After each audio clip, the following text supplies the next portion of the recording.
Thank you. I'm not going to give a demonstration of my leaping ability. I did that documentary happened over 10 years ago, and probably about 11 inches of vertical. So, but I could probably do it with the help of augmented reality. So let me give you a little bit of background on our project. We've worked with the folks who own the Boston Bruins for a little while.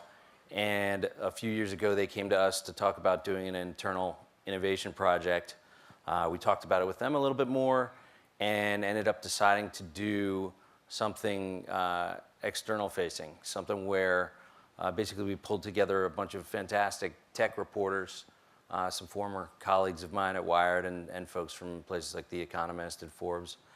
And we went out there and did what we do. We talked to dozens, probably actually scores of scientists and researchers and entrepreneurs to see what things were poised to really change the sports industry. The first edition was 2 years ago. A lot of VR in there. There was an exciting moment there where teams are starting to use virtual reality to train their players, especially quarterbacks who have a lot of decisions to make, need to get used to different formations. And we thought, okay, it's going to be all about VR and sports. 1 year later, everything was different. So for the second edition, which we just put out, it turned out to be much more about AR than VR, which was a surprise. So there's the report, and this is the launch event that John mentioned. We were able to hold it at the Garden, and yeah, it was kind of fun to have slides up on the jumbotron.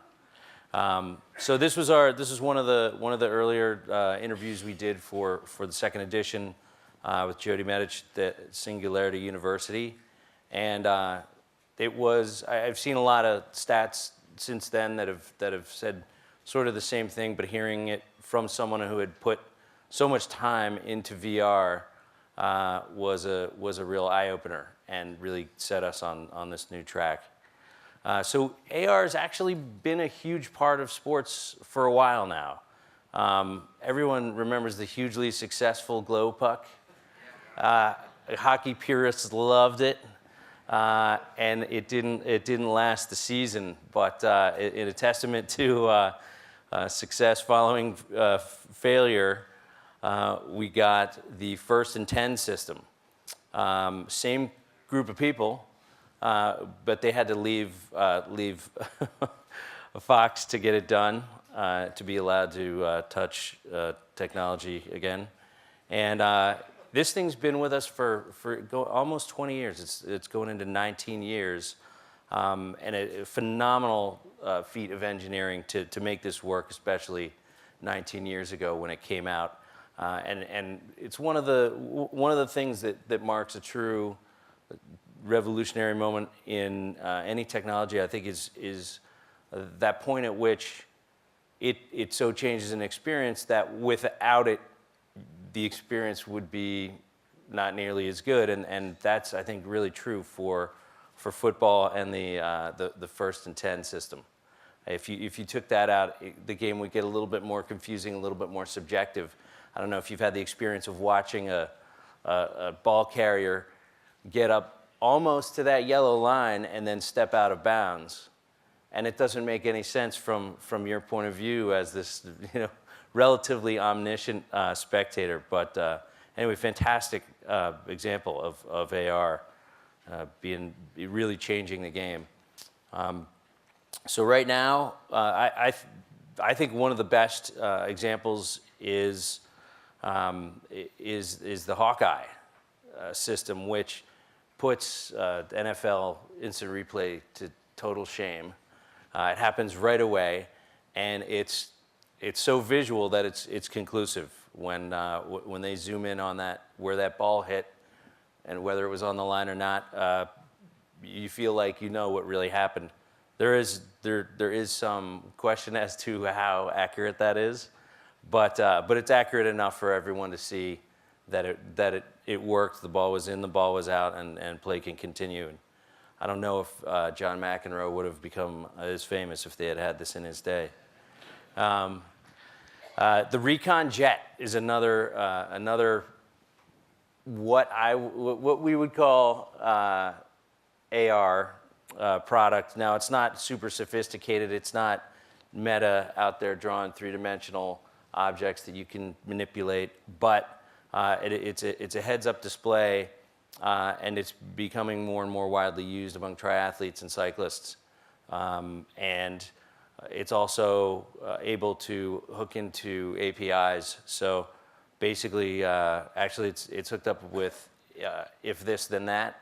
So you can pump pretty much any kind of information into your goggles, not have to, when you're on a ride, reach back, take a phone out, lose sight of the road. And we think this has a lot of applications in other sports as well. Here's what it looks like from the user side. An entirely new sport has been born thanks to AR. There's no way that you could get these tiny, incredibly fast drones through these mazes that they use without the goggles. And even though they are occluded, it's still, I think, definitely qualifies as AR because it's mixed with reality in the real world, and it's amazing. It's not even augmenting it; it just really created the possibility for this sport to happen.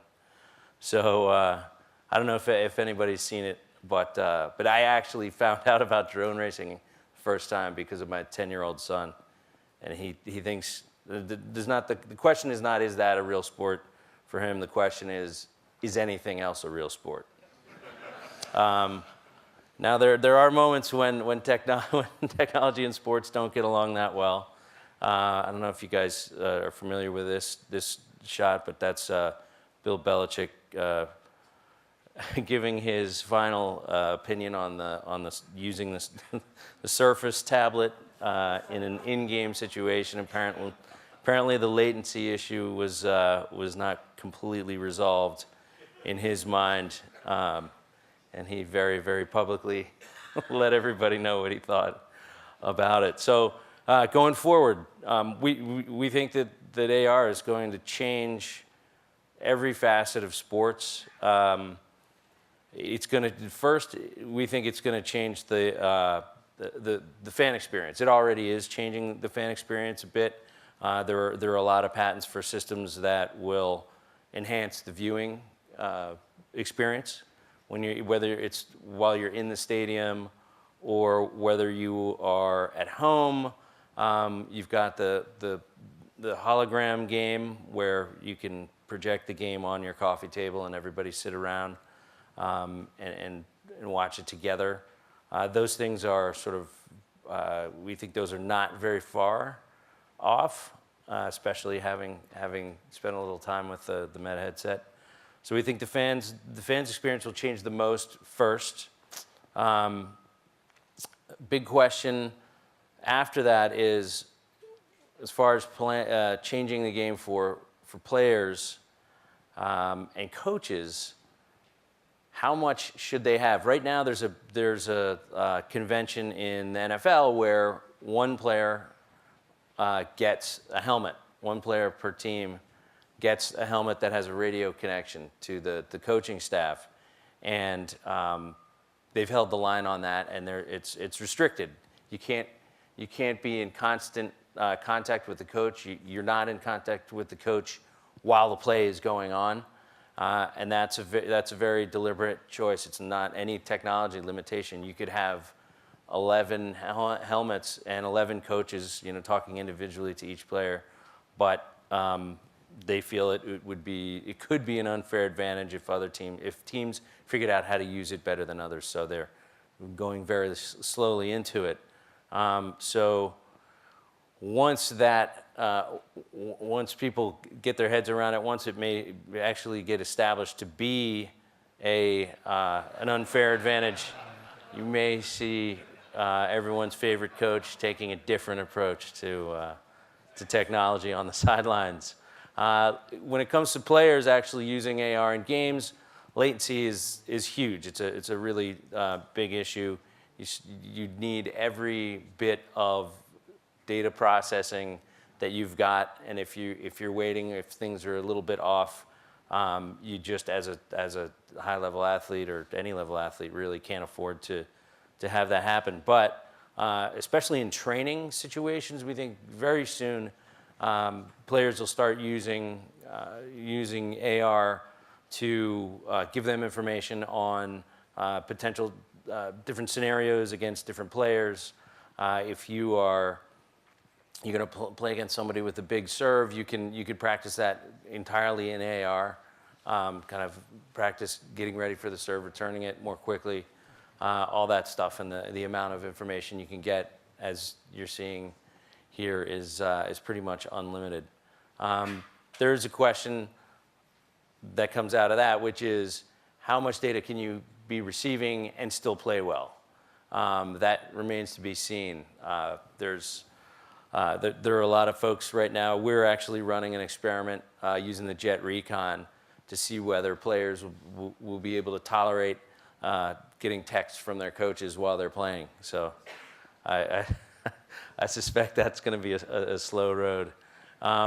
When data does get to be too much, AR can help as well with basically helping players focus on the most important aspect of what's going on out there on the field. So if you're a quarterback, I don't know if anyone's ever done a virtual reality quarterback experience, but it makes you really appreciate how hard that job is when you've got a lot of very large people coming at you. Most of the folks that are coming at you immediately are bigger than you are, and somehow you've got to find this person running across the field behind them. And so that's another place where we think that AR can really help people out. 2025, we think the experience, the gameplay, and the strategy of sports will be massively different from what we see today. The distinction between AR and VR will basically go away. We think that whatever headsets or maybe contact lenses, I'm really hoping for the smart contact lenses that do AR, but my fellow editors think I'm a little bit of a Pollyanna on that. But either way, the experience is gonna go back and forth between AR and VR, and 500 million headsets for sure, and 8K video will be basically the default. So it's going to be amazing. And one other thing that we're very bullish on is the use of AR and sensors to detect, diagnose concussions. Any contact sport right now, the elephant in the room is, what are we going to do about concussions? And so this drawing is from a patent that was recently filed by Google for a repurposed Google Glass that'll not only detect when a concussion is probably likely to have happened, but will also be able to run an athlete through the concussion protocol without requiring a bunch of trainers to huddle around them. And so that's it for now. Look forward to hearing your thoughts. I've got a bunch of copies of the Future of Sports, and we'll be handing them out. So stop by and grab one. And thanks, John, for putting together such an incredible event.